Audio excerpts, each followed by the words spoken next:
Hello everyone, welcome to I exam भी students. मेरा नाम है Kailash Tiwari, ex AFO union bank of India.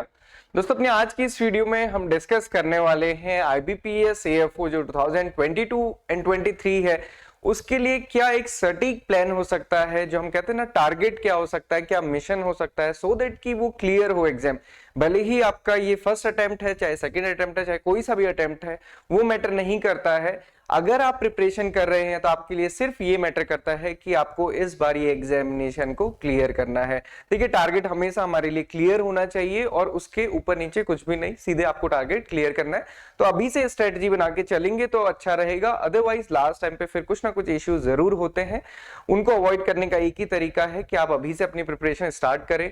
आप में से कई सारे स्टूडेंट एमएससी में होंगे या फिर एमएससी फाइनल ईयर में होंगे, आपका थीसिस का काम भी हो सकता है, आपके सेमेस्टर्स भी हो सकते हैं, आपकी एजुकेशन भी हो सकती है, या फिर अगर आप जॉब कर रहे हैं तो आप साथ में जॉब भी हो सकती है। तो आपको टाइम अभी से डिवोट करना है। और सबसे इंपॉर्टेंट चीज क्या होती है, अगर एक ओवरव्यू रहता है, मतलब अगर आपको पता होता है कि क्या ओवरव्यू है, मतलब कितना आपको कवर करना है, जो हम कहते हैं ना ईगल आई, बर्ड आई विजन रहता है, तो उससे आपको पता रहता है कि अगर आप रोज थोड़ा भी पढ़ते हैं, आपको ये पता चलता है कि आप इसमें कितना कंट्रीब्यूट कर रहे हैं। इसको आप सीधे डिवाइड कर सकते हैं 4 सेक्शन में, quants, reasoning, English and agriculture. मान लीजिए आपने आज सॉइल साइंस ही पढ़ लिया रैंडमली, तो भी आपको पता रहेगा कि मैंने इस पोर्शन में कुछ कंप्लीट किया है। मान लीजिए रीजनिंग में आपने सिलॉक्स किया, सिलॉक्स से आपने क्वेश्चंस प्रैक्टिस किया, आपको बिल्कुल क्लियर है, कोई डाउट नहीं है किसी भी क्वेश्चन में, सारे क्वेश्चन सॉल्व हो रहे हैं, तो आपको पता है कि आपने अपने 3 to 4 क्वेश्चन, एटलीस्ट 2 क्वेश्चन तो आपने अपने पक्के कर लिए हैं रीजनिंग में। तो इस टाइप से अप्रोच को लेके आपको चलना है। ओके, तो आज अपनी इस वीडियो में हम यही डिस्कस करने वाले हैं कि अभी का जो टाइम, अभी क्रूशियल टाइम है, इसके आगे जितना दिन बीतते जाएंगे आपके लिए टाइम कम होता जाएगा एंड आपको पता भी नहीं चलेगा कि कौन सा चीज छूटने की वजह से आपका कौन सा पार्ट क्लियर नहीं हुआ। क्योंकि हमने ये एक्सपीरियंस भी किया है लास्ट ईयर भी, उससे पहले भी, कि स्टूडेंट्स के प्रीलिम्स में भी आपको पता है कि कट ऑफ कम रहती है, बट उसके बावजूद भी प्रीलिम्स क्लियर नहीं होता है। अब उसमें कुछ हम ये नहीं कह सकते कि कम पढ़ा था, ज्यादा पढ़ा था, या क्या इश्यूज थे। केवल ये उससे लेसन मिलता है कि आपको अभी से पढ़ना है। ना तो आपको इस बार की कट ऑफ पता है, ना आपको पता है कि क्या होने वाला है, तो आपको केवल अभी का पता है जिसमें आपको प्रिपेयर करना है। सो स्टार्ट करते हैं। It's going to be hard, उसमें कोई डाउट नहीं है। पढ़ने का मन ऐसा तो नहीं है कि सबको बिल्कुल इजीली करता है, डिफिकल्टी लगती है, कम मन करता है, सोशल मीडिया में ज्यादा इंटरेस्ट आता है, but hard doesn't mean that it is impossible. तो इम्पॉसिबल नहीं है, क्योंकि हर कोई करता है, हर किसी ने किया। पहले भी बहुत सारे स्टूडेंट्स का सिलेक्शन हुआ है, लास्ट ईयर भी बहुत सारे स्टूडेंट्स का सिलेक्शन हुआ है, आगे भी होगा, इस साल भी होगा, जो स्टूडेंट्स अच्छे से मेहनत करेंगे। सो आपको अपनी जगह उन स्टूडेंट्स में बनानी है जिनका सिलेक्शन इस बार होगा। ये बिल्कुल मान के चलिए कि आपका सिलेक्शन होना है। इस टारगेट को, इस मिशन को बना के चलिए। प्रिपरेशन करने के लिए आपके पास बहुत सारा मटेरियल हो सकता है, बहुत सारे ऑप्शंस हैं, बट पढ़ना आपको ही पड़ेगा, रिवाइज भी आपको ही करना पड़ेगा। वो चीज आप ध्यान में लेके चलें। तो आज हम स्टार्ट करेंगे 4 मंथ प्लान को, जिसमें प्रीलिम्स और मेंस को साथ लेके चलेंगे। ऐसा नहीं है कि मेंस आप दिसंबर के बाद ही पढ़ेंगे तो भी काम चलेगा, पहले पढ़ना पड़ेगा। लास्ट ईयर का अगर मेमोरी बेस्ड पेपर देखेंगे तो आपको पता चल जाएगा कि पेपर इतना भी डायरेक्ट या इतना भी इजी नहीं था, उसमें आपको चीजें पढ़ने में टाइम लगा था। ओके, तो एग्जामिनेशन का जैसे आपको पता है कि 24 और 31 ऑफ दिसंबर में ही आपका प्रीलिम्स का एग्जामिनेशन, और 29 को जनवरी 2023 में मेंस का एग्जामिनेशन है। चीजें आपके पास क्लियर है, ऐसा भी नहीं है कि नोटिफिकेशन आएगा या नहीं आएगा, वो चीज भी नहीं है। तो अभी से आपको क्लियर करते चलना है। अब हम ये प्लान, स्टडी प्लान डिस्कस कर रहे हैं 4 मंथ्स का। 4 मंथ्स मतलब सितंबर, अक्टूबर, नवंबर, दिसंबर। हालांकि इसको अभी से स्टार्ट करना है, क्योंकि दिसंबर के लास्ट टाइम पे आप बहुत ज्यादा चीजें नहीं कर सकते हैं, उसमें आप केवल रिवीजन या फिर मॉक टेस्ट दे सकते हैं।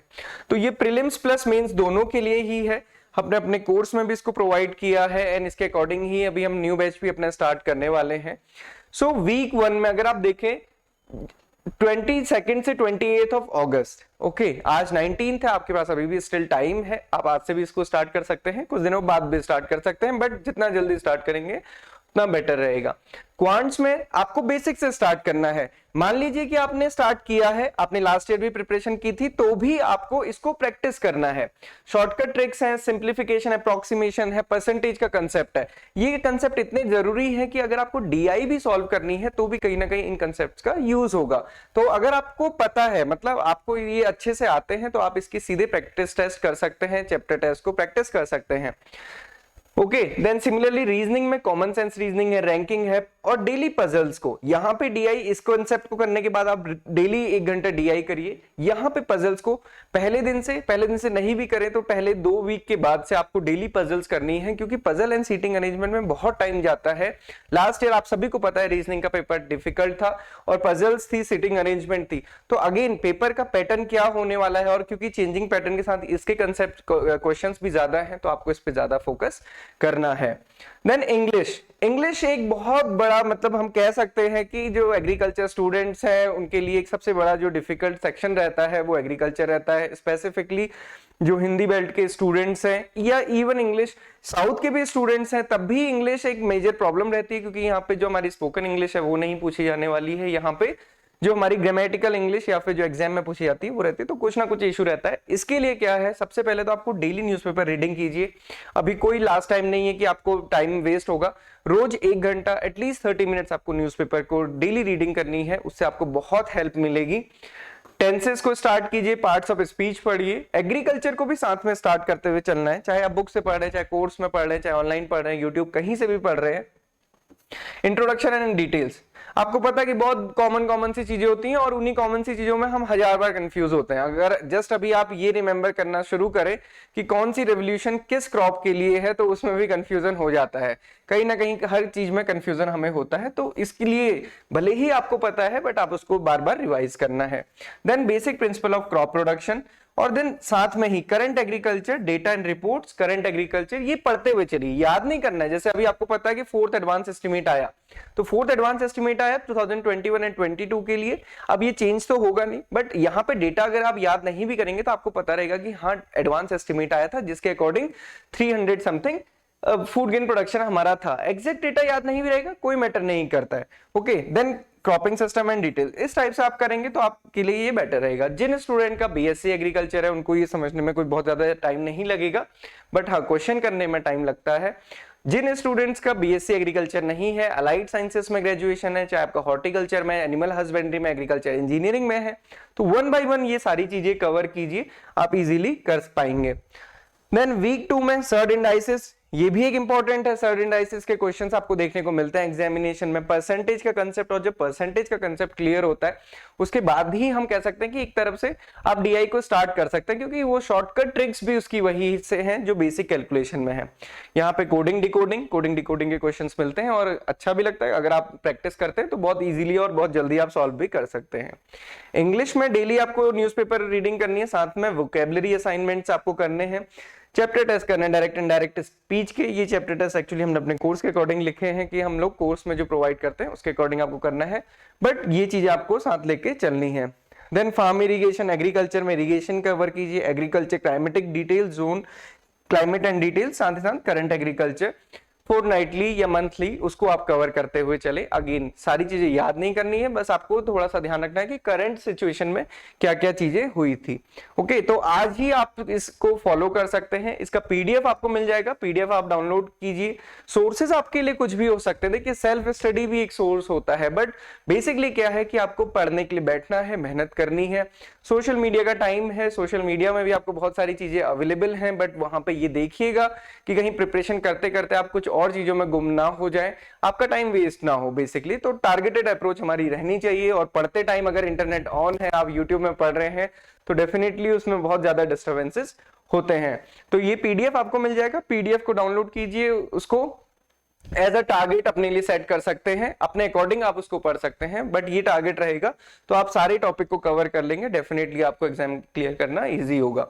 इसके अलावा अगर आप हमारे कोर्स में एनरोल भी करना चाहते हैं तो हम नया बैच अपना 26 अगस्त से स्टार्ट कर रहे हैं। और जो हमारा बैच है, हमने पहले ही बताया था कि हमारे बैच में जब आप एनरोल करते हैं तो आपको सारी चीजें, मतलब जो रिकॉर्डेड वीडियोस हैं, शॉर्ट वीडियोस, कंसेप्चुअल वीडियोस, उसके साथ नोट्स, उसके साथ चैप्टर टेस्ट और मॉक टेस्ट ऑलरेडी मिलते हैं। इसके साथ ही साथ लाइव क्लासेस रेगुलरली चलती रहती हैं, तो आप कभी भी ज्वाइन करते हैं तो लाइव क्लासेस और ये दोनों चीजें आपके लिए रहती हैं। तो ऐसा नहीं है कि सिर्फ लाइव क्लास पे ही डिपेंडेंट है, डे 1 पे ही जब भी आप एनरोल करते हैं आपको सारी चीजें उसी दिन मिल जाती हैं। ओके, देन वीक थर्ड में नंबर सीरीज, अगेन ये एक इंपॉर्टेंट टॉपिक है, आपको 4 से 5 क्वेश्चंस यहां से ही मिलते हैं, बट नंबर सीरीज को भी कम टाइम में सॉल्व करना और एक्यूरेटली सॉल्व करना भी बहुत इंपॉर्टेंट है। नेहा मैम ने लास्ट ईयर भी इसको कवर किया था वीडियो सीरीज के साथ। अभी हम आगे यूट्यूब में ही एक सीरीज लेके आने वाले हैं आपके लिए एफओ प्रिपरेशन के लिए, तो आप उसके थ्रू भी इसको कवर कर सकते हैं। सिलॉग्स, कोडेड ब्लड रिलेशंस और पजल्स, ये आपको डेली करना है। यहाँ पे एक्टिव पैसिव वॉइस को कर सकते हैं, यहाँ पे pulses, seed production, commercial crops, ये सारी चीजें कवर करनी है। कमर्शियल क्रॉप से भी अच्छे क्वेश्चंस पूछे जाते हैं। जनरली आपने देखा होगा कि लास्ट ईयर का पेपर देखेंगे तो क्रॉप प्रोडक्शन से डायरेक्टली कोई क्वेश्चंस नहीं था। आजकल बाकी सारी चीजें या तो मैनेजमेंट, क्लाइमेट चेंज या इन सारी चीजों से आती हैं, तो वो आपको ज्यादा ध्यान देना है। देन वीक 4 के लिए आपका ये टारगेट रहेगा। सिमिलरली वीक 5 के लिए इसको आप डाउनलोड कर सकते हैं, इसको देख सकते हैं। बट जो इंपॉर्टेंट टॉपिक है अभी आगे मैंने मेंशन किए हैं वो आप जरूर करिएगा। बट अभी भी मैं ये कह रहा हूं, कुछ टाइम पहले भी हमने एक वीडियो बनाई थी, तब भी ये डिस्कस किया था कि इस टाइम पे, जब अभी का टाइम है ना, इस टाइम पे बहुत ज्यादा स्पेसिफिक होने की जरूरत नहीं है। आप सारे टॉपिक कवर कीजिए, सारे टॉपिक आपको करने हैं। ऐसा नहीं है कि इस टाइम पे आप क्वाड्रेटिक करेंगे, अर्थमेटिक को छोड़ देंगे, ऐसा कुछ भी नहीं है, सारे के सारे आपको करने हैं।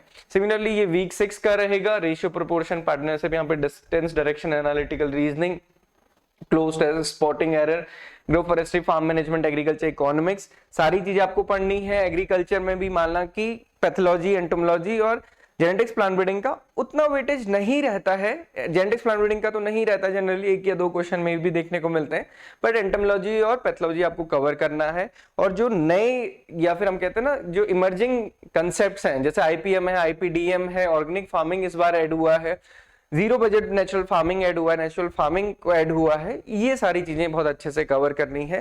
ये क्वेश्चंस आपसे पूछे जा सकते हैं। सिमिलरली इसको आप फॉलो करते रहिए। ये आपको पीडीएफ हम दे देंगे, तो पीडीएफ आप डाउनलोड कीजिएगा। इसके अलावा हम अपने जो एग्रीबी टेलीग्राम चैनल है उसमें भी इस पीडीएफ को पोस्ट कर देंगे और वहां पे हम क्वेश्चंस भी पोस्ट करते रहते हैं, वो भी आप देख सकते हैं। ओके, सो इस टाइप से ये पूरा आपका प्लान रहने वाला है। नवंबर आप देख सकते हैं, दिसंबर में, नवंबर एंड में ये आपका लगभग फिनिश हो जाएगा। नवंबर एंड में ये जो हमारा स्टडी प्लान है, इसके अकॉर्डिंग अगर आप करते हैं तो कुछ में हो सकता है कि कुछ आप जल्दी कवर करें, कुछ डिले लेट कवर करें, तो वो बीच में ही एडजस्ट हो जाएगा। ऐसा नहीं है कि जैसे कई स्टूडेंट्स पूछते हैं ना कि सर आपने जो दिया अगर हमको ज्यादा टाइम लग गया, तो आपको कम टाइम भी तो लग सकता है। मतलब माना कि आपको ज्यादा टाइम लग रहा है, माना कि आप एग्रीकल्चर से, तो आपको ये सारी चीजें तो आपकी बहुत अच्छे से कवर होंगी, आपको इसको कम टाइम लगेगा। आपको हो सकता है कि इंग्लिश में टाइम ज्यादा लगे, तो वो आपका अपने अकॉर्डिंग एडजस्ट हो जाएगा। तो बहुत ज्यादा प्रोक्रेस्टिनेशन में नहीं रहना है, आपको शुरू करना है। बेसिकली आपको चीजें समझ आ जाएंगी और दिसंबर से सारा कुछ रिवीजन मोड में चलेगा। और उसके साथ साथ मैक्सिमम आपको सेक्शन टेस्ट प्रैक्टिस करने हैं। यहाँ पे आप जो एग्रीकल्चर पार्ट है उसको थोड़ा सा ब्रेक दे सकते हैं दिसंबर में, क्योंकि जनवरी पूरा आपको एग्रीकल्चर ही कवर करना है। सो इस टाइप से ये अप्रोच लेके चलेंगे, डेफिनेटली आपको हेल्प होगी। आज से ही पढ़ना शुरू कीजिए। आप जितनी भी सक्सेस स्टोरीज हैं यूट्यूब पे, आपको बहुत सारी सक्सेस स्टोरीज मिल जाएंगी, एएफओ की या फिर दूसरे एग्जामिनेशन की भी। एक चीज कॉमन होता है कि एग्जाम के 2 दिन पहले पढ़ के नहीं हुआ है सिलेक्शन, पहले से मेहनत की है, बहुत अच्छी मेहनत की है, या फिर हम कह सकते हैं कि पहले से ही डेडिकेटेड स्टडी की है। चाहे आप कहीं से भी पढ़ें, बुक से पढ़ें, सेल्फ स्टडी करें, कोर्सेज से पढ़ें, ऑनलाइन ऑफलाइन कहीं से भी पढ़ें, एक जो सबसे ज्यादा मैटर करती है वो ये है कि आप कितना टाइम देते हैं, आप कितने नोट्स बनाते हैं। अगर आप अभी इस टाइम पे नोट्स नहीं बना रहे हैं तो आप कुछ ना कुछ डेफिनेटली मिस कर रहे हैं। One liner books, one liner notes, हजारों चीजें मिल जाएंगी, बट वन लाइनर पढ़ने से सारी चीजें याद नहीं होती हैं। मान लीजिए कि आज आपने कोई टॉपिक पढ़ा, ड्राईलैंड एग्रीकल्चर पढ़ा, आपने 3 वर्ड भी अगर लिख दिए ना, तो जब आप इनको रिवाइज करेंगे तो आपको ये पूरा का पूरा रिकैप हो जाएगा। वन लाइनर बुक में आप कुछ भी एक लाइन पढ़ेंगे ना, उससे आपको बहुत ज्यादा कुछ रिकैप नहीं होगा, कंसेप्ट थोड़ा बहुत आपको याद आ सकता है, बट ये नोट्स आप जब अपने हाथ से बनाते हैं तो बहुत सारी चीजें आपको इजी होती हैं। तो ये हमने काफी डिटेल में डिस्कस किया। आई होप कि आप इसके अकॉर्डिंग पढ़ेंगे। कोई भी डिफिकल्टी, डाउट है, आप कमेंट में पूछ सकते हैं, मेल कर सकते हैं, कंसर्न फैकल्टी से भी आप पूछ सकते हैं। हम रेगुलरली सेशंस भी करने वाले हैं। सो आज ही स्टार्ट करना है। प्रीवियस ईयर पेपर जरूर दीजिए। अगर आपको लगता है कि आपका प्रीलिम्स में पकड़ अच्छी है, मेंस में अच्छी है, तो आप सबसे पहले प्रीवियस ईयर पेपर दीजिए, क्योंकि पिछले साल का पेपर अगर आप देखेंगे ना, पिछले साल का पेपर जब आप देंगे और फिर उसको कट ऑफ से मैच करिए, फिर देखिए कि आपका क्या लेवल है, मतलब आपकी कट ऑफ के बराबर आपके मार्क्स आ रहे हैं कि नहीं आ रहे हैं, या कितने ज्यादा आ रहे हैं, और आउट ऑफ 50 मतलब कितने आप ला सकते हैं। देन सिलेबस के अकॉर्डिंग पढ़ना शुरू कीजिए, हालांकि सिलेबस कुछ मेंशन नहीं है, बट जो टेंटेटिव पैटर्न है उसके अकॉर्डिंग आपको पढ़ना है। सोर्सेस का मैंने आपको बताया है, सोर्सेस कुछ भी हो सकते हैं, सोर्सेस से बहुत ज्यादा फर्क नहीं पड़ता है, पड़ता फर्क एक दो चीज पे है। एक तो कि पढ़ाने वाला, आप जहां से भी पढ़ते हैं आपको किस टीचर से, अगर आप टीचर से पढ़ रहे हैं तो किस टीचर से आपको बेटर समझ आता है, आप वहां से पढ़िए। किस बुक से बेटर समझ आता है उस बुक को पढ़िए। सिंपल सी चीज है, क्योंकि आपको समझना है, ओके तो आपको समझना है, वहां से पढ़िए जहां से आपको बहुत अच्छे से क्लियरली चीजें समझ आती हूं। ओके ये पेपर का पैटर्न है, ये आप सभी को पता होगा कि 150 क्वेश्चंस होते हैं, 125 मार्क्स के होते हैं। इंग्लिश का वेटेज 0.5 रहता है, बाकी 1 मार्क्स के होते हैं। मेंस में 60 मार्क्स के क्वेश्चंस होते हैं, इंटरव्यू में 20 मार्क्स होते हैं, और जिसका पूरा वेटेज है 100 से वो बनता है। ओके बुक्स एंड सोर्सेज, तो कंसेप्चुअल बुक्स है, आप सभी को पता कि क्योंकि ये एग्रीकल्चर का एग्जामिनेशन ऐसा भी नहीं है कि केवल आपको सितंबर मंथ से ही निमरा सुंडा पढ़नी है या आर.के. शर्मा पढ़नी है, अरुण कात्यायन पढ़नी है। वो बुक्स अच्छी है बट वो रिवीजन बुक्स है, आप थोड़ा सा डिटेल में पढ़िए ना, डर किस बात का है। एग्रीकल्चर को पढ़िए, समझिए, ऐसा थोड़ी कि सिर्फ एग्जाम ही क्रैक करना है, कुछ एडिशनल नॉलेज भी आएगी तो उससे भी आपको बेनिफिट होगा। और जब आप AFO1 के फील्ड में भी जाएंगे ना तो आपको काफी सारी चीजें कोरिलेट करने को मिलेंगी। और कई बार ऐसा होता है कि जब आप फील्ड में जाते हैं ना तो आपसे वो पूछ लेते हैं कि हमारी फसल ही खराब हो रही है, इसमें हम क्या कर सकते हैं, तो आपको तब पता भी होना चाहिए कि आप उसमें क्या उनको बता सकते हैं। तो वो भी चीज रखिएगा, क्योंकि उनको भी, फार्मर्स को भी पता होता है कि आपने एग्रीकल्चर पढ़ा है, इसीलिए आप फील्ड ऑफिसर बने हुए हैं, तो वो आपसे कुछ ना कुछ उम्मीद रखते हैं, तो वो उम्मीद भी आपको खरा उतरना है। सो थोड़ा सा अच्छे से पढ़िएगा, बाकी एक्सपीरियंस तो आपको डेफिनेटली अच्छे होंगे। MCQ बुक्स और मॉक टेस्ट जरूरी होते हैं। सबसे इंपॉर्टेंट जो मैंने आपको पहले ही बताया, हैंड रिटन नोट्स है, इस पे कोई भी डाउट नहीं है। क्या क्या टॉपिक पढ़ने हैं, सारे ही टॉपिक पढ़ने हैं जितने भी आपने BSc एग्रीकल्चर में अपने कवर किए हैं। जो स्टूडेंट्स ने एग्रीकल्चर के अलावा अलाइड साइंसेस से हैं तो agronomy, soil science, horticulture, plant protection, इसमें एंटोमोलॉजी और पैथोलॉजी दोनों ही आता है। एक्सटेंशन, एनिमल हस्बेंड्री, इंजीनियरिंग, ये सारा कुछ आता है। जेनेटिक्स, प्लांट ब्रीडिंग का थोड़ा सा पोर्शन कम रहता है, तो उसको हालांकि उसको पूरा छोड़ भी नहीं सकते, क्योंकि क्वेश्चन 1-2 क्वेश्चन तो आपको देखने को मिलते हैं प्लांट ब्रीडिंग से या फिर जो मेंडल्स लॉ है। देन एग्रीकल्चर करंट अफेयर्स में production data, institutes, person days, agriculture scheme extension activities, important events. बहुत ज्यादा बैंकिंग स्कीम्स के चक्कर में मत रहिएगा। लास्ट टाइम भी मैंने देखा था हर स्टूडेंट यही पूछता था, सर नाबार्ड की स्कीम्स, नाबार्ड की स्कीम्स का क्या करना है। नाबार्ड की स्कीम्स कि जो कंपोनेंट होते हैं वो इंपॉर्टेंट होते हैं और वो कहीं ना कहीं आपने पढ़े होते हैं। अब जो एग्जैक्ट कंपोनेंट है कि क्या मार्जिन है, कितना लोन देना है, वो बैंक्स के लिए गाइडलाइंस होती हैं, वो एग्जाम में जनरली नहीं पूछी जाती है। सब्सिडी कंपोनेंट पूछा जाता है, तो सब्सिडी कंपोनेंट जो होता है वो एग्रीकल्चर की स्कीम्स में कवर होता है। ऐसा नहीं है कि बैंक की स्कीम्स में भी आप कोई यूनियन बैंक का सर्कुलर खोल के उसमें देखेंगे कि कितनी सब्सिडीज में दी जा रही है, तो वो एग्रीकल्चर स्कीम्स के थ्रू ही दी जाती है। जैसे जस्ट फॉर एग्जांपल मैं आपको बताऊं, प्रधानमंत्री मत्स्य संपदा योजना है, उसमें 60% 40% सब्सिडी का कंपोनेंट है। एग्रीकल्चर इंफ्रास्ट्रक्चर फंड है, उसमें इंटर सबवेंशन का है अप टू 2 करोड़ रुपीस। किसान क्रेडिट कार्ड है, उसमें इंटर सबवेंशन का है। तो उसमें बैंक्स की गाइडलाइंस या फिर नाबार्ड की गाइडलाइंस पे बहुत ज्यादा जाने की जरूरत नहीं है, आप अपना स्कीम्स के अकॉर्डिंग पढ़ सकते हैं। तो जो जैसा कि मैंने आपको बताया था, कुछ टॉपिक्स होते हैं जो इजी रहते हैं, उनको आपको कवर करना है, बट अभी अगेन सारे टॉपिक्स आपको करने हैं। मॉडरेट में DI आता है, टफ में जनरली अर्थमेटिक आता है, बट अर्थमेटिक को टफ भी नहीं हम कह सकते, वो इजी होते हैं, बट उसमें जनरली क्योंकि टाइम ज्यादा लगता है, सिंगल क्वेश्चन होते हैं, डिफरेंट कंसेप्ट्स हमें याद करने, तो हम उसको टफ मान के छोड़ देते हैं। बट अभी के अकॉर्डिंग आप सारी चीजें कर सकते हैं, तो डेफिनेटली अभी से पढ़ना शुरू कीजिए। सिमिलरली रीजनिंग में सिलॉक्स एंड इक्वालिटीज इजी है, मॉडरेट में blood relation, direction, distances, coding, decoding, difficult में again puzzle, sitting arrangement, machine output. Last time जब मैंने वीडियो बनाई थी, किसी स्टूडेंट ने मुझसे कहा था कि सर आपने इतना डिफिकल्ट सब को इजी या फिर मॉडरेट में रखा है, ऐसा कोई किसी टॉपिक के लिए कहा था। तो मैं अभी भी कह रहा हूँ कि देखिए, जिस भी स्टूडेंट ने बहुत अच्छे से प्रिपरेशन की होगी ना, उसको तो पजल या सिटिंग अरेंजमेंट भी डिफिकल्ट नहीं लगती है। कई सारे स्टूडेंट्स का जो फोन आता है ना, वो कहते हैं कि सर पजल और सिटिंग अरेंजमेंट तो मेरे को बहुत अच्छे से आता है, रीजनिंग में कोई भी इशू नहीं है, क्वांट्स में भी कोई इशू नहीं है, इंग्लिश या फिर एग्रीकल्चर, किसी को एग्रीकल्चर में कोई इशू नहीं है, क्वांट्स या रीजनिंग में, तो वो चीज आपको देखनी है। ऐसा नहीं होगा कि चारों चीजें आपकी सारी खराब होंगी, डेफिनेटली आपकी प्लस पॉइंट्स आप में काफी सारे होंगे, उनको आपको यूज करते हुए आगे चलना है। इंग्लिश में भी इजी, मॉडरेट, डिफिकल्ट सब आपके हाथ में है कि किसको आप इजी बनाते हैं, किसको आप डिफिकल्ट बनाते हैं। एक चीज एक के लिए इजी होती है, दूसरे के लिए डिफिकल्ट होती है। ओके, तो वो चीज नहीं देखनी है कि ये क्लासिफिकेशन कोई यूनिवर्सल क्लासिफिकेशन नहीं है कि ICAR ने किया है। ओके, टाइम एलोकेशन है, आप अपने अकॉर्डिंग टाइम डिसाइड कीजिए। फुल टाइम अगर आप प्रिपरेशन कर रहे हैं तो 2 घंटे क्यों 4 घंटे प्रिपरेशन कीजिए। केवल IBPS AFO ही एग्जाम नहीं है, उसके अलावा भी एग्जामिनेशन है। क्वांट्स, रीजनिंग, इंग्लिश हर जगह पूछा जाता है और एग्रीकल्चर एग्जामिनेशन में एग्रीकल्चर नॉलेज पूछी जाती है। तो एटलीस्ट 8 आवर्स तो आपको देने हैं। अगर आप MSc कर रहे हैं, जॉब कर रहे हैं, MBA किया हुआ है, कुछ भी आपने किया है, तो उसके अकॉर्डिंग आप अपना टाइम डिवाइड कर सकते हैं। क्योंकि डेफिनेटली अगर आपने MSc किया है, MSc एंट्रेंस दिया, तो एग्रीकल्चर में कहीं ना कहीं आपको इजी रहेगा, कम टाइम में आप चीजें समझ जाएंगे। तो अगेन आप 4 आवर भी डेली देते हैं तो भी आप कर सकते हैं। टाइम हमने आपको स्टडी प्लान दिया है, टाइम शेड्यूल आप अपने अकॉर्डिंग फिक्स करते हुए उसको आगे बढ़ सकते हैं। की टू सक्सेस क्या है, मैंने आपको पहले ही बताया कि हैंडमेड नोट्स हैं और नोट्स को जितना रिवाइज करेंगे उतना अच्छा होगा। जैसे मैथ्स में कहते थे ना, हमारे टीचर हमसे कहते थे मैथमेटिकल या फिर जो मैथ्स है, अगर आप उसको अपना दोस्त बनाएंगे तो वो आपके साथ बहुत अच्छे से सब्जेक्ट साथ देगा। अदरवाइज आपने उसका एक दिन भी साथ छोड़ा तो मैथ्स नाराज हो जाता है। मतलब अगर आप डेली प्रैक्टिस करेंगे तो बहुत ईजी और बहुत अच्छा लगेगा, और जितना उसको डिले करते जाएंगे तो उतना ही डिफिकल्ट लगेगा और उतना ही डर आएगा। तो ये चीजें करनी है, इसको डाउनलोड कीजिए, आज से ही स्टार्ट कीजिए। कोई भी डाउट है, क्वेरी है, आप कनेक्ट कर सकते हैं टेलीग्राम पे, चाहे कॉल पे, चाहे मेल पे।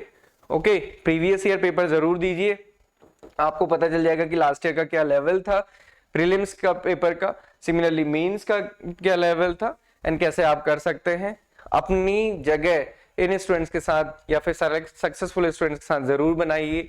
अभी मे बी आपका नाबार्ड का एग्जामिनेशन भी हो तो उसको भी अच्छे से प्रिपेयर कीजिए, और कहीं पे कोई डाउट नहीं होना चाहिए। प्रिपरेशन के टाइम पे कोई डाउट नहीं होना चाहिए।